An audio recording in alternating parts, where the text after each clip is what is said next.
नमस्कार दोस्तों। पिछले कई दिनों से कई महीनों से हरियाणा में द्वंद्व छिड़ा हुआ है। द्वंद्व है रामपाल दानवीर है। कौन रामपाल? भूतपूर्व कैदी रामपाल। भूतपूर्व कैदी रामपाल दानवीर है। वो अन्नपूर्णा योजना चलाता है, लोगों को भोजन का लाभ देता है, भोजन उपलब्ध कराता है। रामपाल के अनुयायी कहते हैं कि रामपाल अगर गौशालाओं को तूड़ा नहीं देता, भूसा नहीं देता, तो गायें भूख से मर जाती। वो कहते हैं कि रामपाल ने किसानों के खेतों का पानी निकलवाया, उसके लिए पाइपलाइन बिछवाई, उसके लिए मोटरें भेजी। यदि रामपाल ये सहयोग नहीं करता तो किसानों की फसलें खराब हो जाती। इन तीनों विषयों का संबंध रामपाल के साथ साथ हरियाणा सरकार के साथ भी है। वो इसलिए है कि सबसे पहले बात करते हैं गाय के मुद्दे की। आज तक रामपाल के जन्म से पहले और रामपाल के जन्म के बाद मेरे को अभी तक एक बार भी ऐसी सूचना प्राप्त नहीं हुई कि हरियाणा में एक भी गाय भूख के कारण मर गई हो, चारे के अभाव में मर गई हो। क्योंकि हरियाणा गो भक्तों की भूमि है, हरियाणा गो रक्षकों की भूमि है। हरियाणा में एक भी गाय चारे के अभाव में मरने की कोई सूचना हमें आज तक प्राप्त नहीं हुई। दूसरा, हरियाणा सरकार हर वर्ष गौशालाओं को अनुदान देती है गायों के भोजन के लिए, गायों के भूसे के लिए, गायों के तूड़े के लिए। और हरियाणा सरकार ने लगभग 250 करोड़ से अधिक पैसा 250 करोड़ से अधिक पैसा हरियाणा की गौशालाओं को अनुदान के रूप में दिया है, भूसे के लिए, उनके भोजन के लिए। यदि हरियाणा सरकार ने 250 करोड़ रुपया हरियाणा की गौशालाओं को दिया है तो रामपाल का पैसा कहां खर्च किया गया? और यदि रामपाल ने ही सारा भूसा गौशालाओं में भर दिया तो हरियाणा सरकार का अनुदान कहां खर्च किया गया? क्या इसमें कोई भ्रष्टाचार है? इसकी सीबीआई जांच होनी चाहिए। दूसरा विषय है किसानों की भूमि से जुड़ा हुआ। रामपाल का कहना है और रामपाल के अनुयायियों का भी कहना है कि हमारे गुरुजी ने इतनी मदद की, हम इतने बड़े दानवीर हैं कि हमने किसानों की फसलें हरियाणा में खराब नहीं होने दी।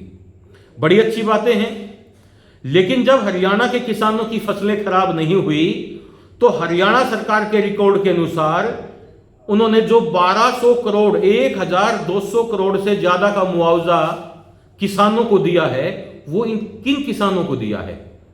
जब फसलें खराब ही नहीं हुई, रामपाल ने उनकी फसलों को बचा लिया, तो हरियाणा सरकार ने वो मुआवजा किसको दिया? ये हरियाणा सरकार स्पष्ट करे। क्या ये किसी बड़े भ्रष्टाचार के षड्यंत्र की आशंका तो नहीं है? तीसरा विषय भी हरियाणा सरकार से जुड़ा हुआ है, अन्नपूर्णा योजना। रामपाल के अनुयायियों का कहना है कि रामपाल जी महाराज, भूतपूर्व कैदी रामपाल, वो किसानों को, गरीब लोगों को अन्नपूर्णा योजना के तहत दालें, चावल, आटा उपलब्ध कराते हैं।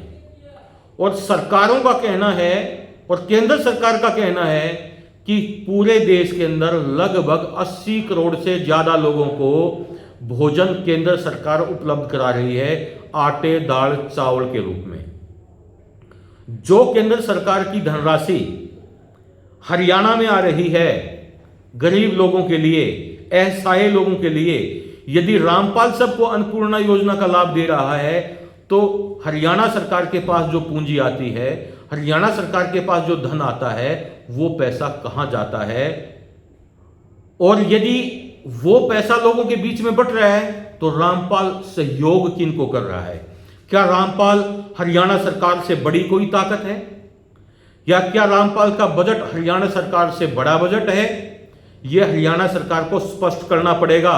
यदि ये सारे काम रामपाल ने किए हैं तो हरियाणा सरकार भ्रष्टाचार में 100% लिप्त है। यदि ये सारे कार्य, मैं दोबारा कहना चाहता हूं, यदि ये सारे कार्य रामपाल ने किए हैं तो हरियाणा सरकार को बताना होगा कि वो 1200 करोड़ रुपया जो किसानों को मुआवजे के रूप में दिया, वो किसकी जेब में गया?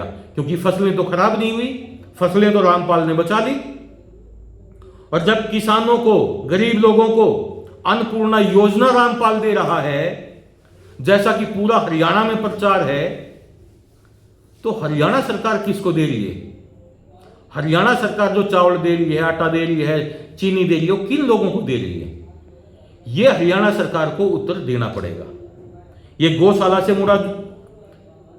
से जुड़ा मुद्दा भी हरियाणा सरकार का मुद्दा है, किसानों की सहायता का मुद्दा भी हरियाणा सरकार का मुद्दा है, और अन्नपूर्णा का मुद्दा भी हरियाणा सरकार का मुद्दा है। हमें कोई समस्या नहीं है कि रामपाल सहयोग कर रहा है, रामपाल इससे ज्यादा भी सहयोग करे। और एक विशेष सूचना है आप सभी के लिए, विशेष सूचना यह है, रामपाल पहले ऐसा सहयोग नहीं करता था। रामपाल ने यह सहयोग जेल में जाकर करना सीखा। रामपाल ने जब 11 साल 4 महीने की जेल काटी, जब से उसके साथ भूतपूर्व कैदी जुड़ गया, तब से रामपाल ने दान करना, अन्नपूर्णा योजना चलाना, किसानों का सहयोग करना, यह रामपाल ने सीख लिया। मैं आप लोगों को इसलिए बता रहा हूं, यदि रामपाल को 11 साल के लिए और जेल में भेज दिया जाए तो रामपाल अगली बार आएगा तो इससे ज्यादा दान करेगा। हरियाणा वालों, इससे ज्यादा आप लोगों का सहयोग करेगा, तो इसको जेल भिजवाने के लिए तैयार हो जाएं। भारत में बड़ा भ्रष्टाचार हो रहा है, और मैं कहना चाहता हूं कि ये जो रामपाल के अनुयायी जिन भी लोगों के पास नोटिस भेज रहे हैं, वो सनातन महासभा से संपर्क करें। हम इनको वापस जेल भेजने के लिए 100% वचनबद्ध हैं। जय हिंद, जय भारत।